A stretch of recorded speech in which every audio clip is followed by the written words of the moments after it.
से सिक्योरिटी के पैसे नहीं दिए तो किसके पैसे देंगे? और मुझे इतनी असुविधा हो रही है यहाँ पर। मेरा फ्लैट के लिए इन्होंने पिछले 1 साल से बोला है 6 महीने में PIL मिल जाएगा। 2012 में 2 फ्लैट बुक कराए थे और आज 16 आ गई।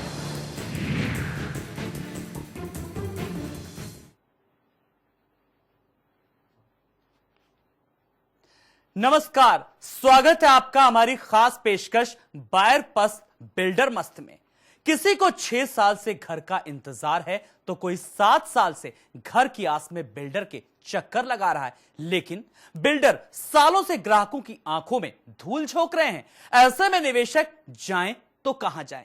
ना कोई बिल्डर इनकी सुनने को तैयार है और ना ही सरकार के प्रदेश के हुक्मरान। तो रोजाना की तरह एक बार फिर हाजिर हूं मैं आलोक अपनी पूरी टीम के साथ लेकर बिल्डरों के झूठे वादों की दरकार।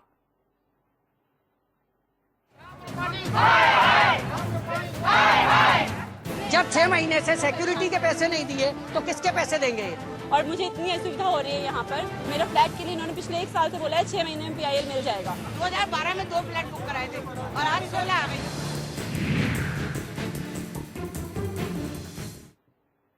– 2009 और 2010 में बिल्डरों ने नोएडा और ग्रेटर नोएडा में कई प्रोजेक्ट्स लॉन्च किए थे। इसी दौर में एक नामचीन बिल्डर ने धोनी को अपना ब्रांड एम्बेसडर बनाया, लोगों को लग्जरी घरों का ख्वाब बेचा और धोनी का पड़ोसी बनने का सपना दिखाया। लेकिन ये वादे, ये दावे सारे के सारे झूठे साबित हुए। किस तरीके से, ये खास रिपोर्ट में आपको बताने की कोशिश कर रहे हैं।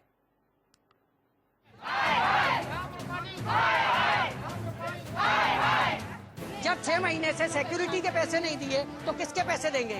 और मुझे इतनी असुविधा हो रही है यहाँ पर। मेरा फ्लैट के लिए इन्होंने पिछले 1 साल से बोला है 6 महीने में PIL मिल जाएगा। 2012 में 2 फ्लैट बुक कराए थे और आज 16 आ गई। परसों से बेतहाशा निवेशक अब गुस्से में है, क्योंकि नौकरी करते हुए बिल्डरों के चक्कर लगाए निवेशकों का किराएदार से मकान मालिक बनने का सपना तो टूट ही गया, साथ ही घर चलाना भी मुश्किल हो गया। हर महीने मकान मालिक को किराए चुकाने की मजबूरी तो पहले से ही, साथ ही EMI का दोहरा दबाव अब लोगों को खून के आंसू पीने को मजबूर कर रहा है। बेसिकली 2% हाइक होने वाला है। 2% हाइक होने वाला है प्रशासन की तरफ से, 5 से 7% करने वाले हैं। और हम लोगों ने ऑलरेडी जो है अपना स्टैम्प पेपर वगैरह 2 साल पहले, 1.5 साल पहले ही 4-4, 5-5 लाख रुपया जमा कर चुके हैं हम लोग। तो अगर अब ये 5 से 7% हो जाता है तो 1.5-2 लाख का हमारे को और झटका लगता है, जबकि हमारी कोई गलती नहीं है, हम ऑलरेडी जमा कर चुके हैं। बिल्डरों के इस धोखे से निवेशक नाराज हैं, परेशान हैं, मायूस और लाचार हैं। इस कदर लाचार कि जिस मकान के लिए सब कुछ दांव पर लगा दिया वो अब तक उनको नहीं है। नाराज और हताश इन लोगों ने सब जमा पूंजी मकान के नाम पर और तो और बैंक से कर्ज लेकर डेवलपर को सारा पैसा चुका दिया, लेकिन फिर भी घर का ये इंतजार खत्म होने का नाम नहीं लेगा। घर का बजट इस कर्ज के सामने घुटने टेक चुका है। जो डेट देंगे इनने कभी कोई कमिट करी नहीं, पैसा ही नहीं है, करेंगे का? जब 6 महीने से सिक्योरिटी के पैसे नहीं दिए तो किसके पैसे देंगे?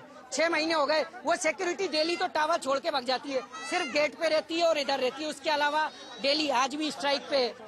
इनका कुछ भी नहीं करते। अभी वो 1.5 गेट दे गया। चलिए अब आपको बताते हैं कि बिल्डरों ने कैसे इनको बेवकूफ बनाया। आम्रपाली के लग्जरी स्टाइल के साथ जब धोनी का नाम जुड़ा तो लोगों का आम्रपाली पर भरोसा और बढ़ गया। महेंद्र सिंह धोनी के स्टारडम को इस तरह से इस्तेमाल किया गया कि धोनी का पड़ोसी बनने के लिए लोगों में होड़ सी लगी। 2012 में 2 फ्लैट बुक कराए थे और आज 16 आ गई। आज 2016 आ गई, मुझे एक फ्लैट भी नहीं दिया इन्होंने अभी तक। रेंट दे रही है इतना 17,000 मुझे महीना। मुझे ये बताइए कब देंगे फ्लैट में रहेंगे? 2 फ्लैट में से एक फ्लैट भी इन्होंने अभी तक नहीं दिया मुझे। बस फिर क्या था, धोनी आम्रपाली के ब्रांड एम्बेसडर बने। आम्रपाली सफायर में धोनी का भी घर होगा। जब इस बात का प्रचार किया गया तो आम्रपाली सफायर में खरीदारों ने जमकर अपने घर बुक कराए।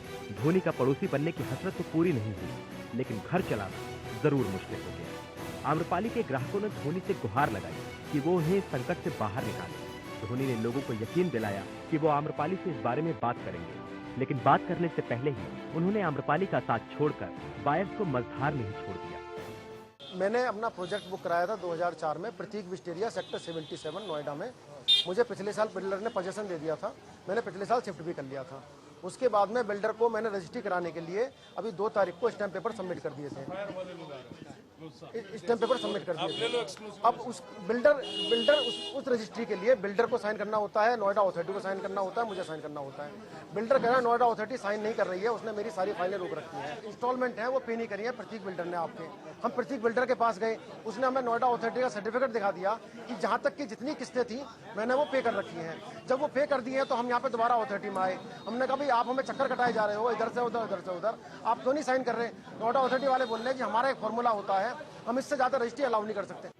इतना ही नहीं, आम्रपाली ने जिन्हें सुरक्षा का जिम्मा सौंपा था, उन सुरक्षा कर्मियों को भी कई महीनों से वेतन नहीं मिला, जो कर्ज पर पैसे लेकर अपना घर चलाने को मजबूर है। और लगभग 1 महीना और जो है 18 दिन हो गए, अभी तक तनख्वाह का कोई सुनवाई नहीं कि कब मिलेगा भी।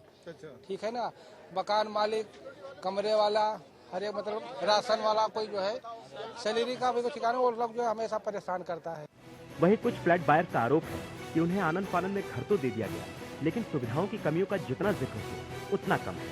आम्रपाली के इन प्रोजेक्ट्स में रहने वालों को मकान मालिक बनने का मौका अब तक नहीं मिला है। घर की रजिस्ट्री के लिए बिल्डरों को अथॉरिटी से कंप्लीशन सर्टिफिकेट यानी सीसी हासिल करना होता है, और सीसी अथॉरिटी तब देती है जब बिल्डर काम पूरा कर देता है। साफ है कि सरकारी कागजों में भी बिल्डर का काम अधूरा है।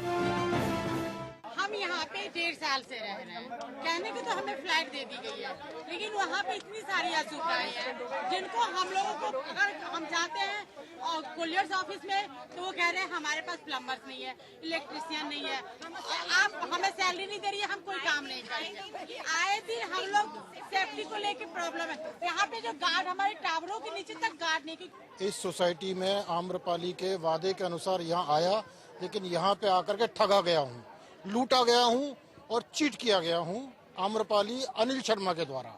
और ये शिवप्रिया जी और 2 और इनके अधिकारी अजय और मोहित गुप्ता जी आज आए हैं यहाँ पे।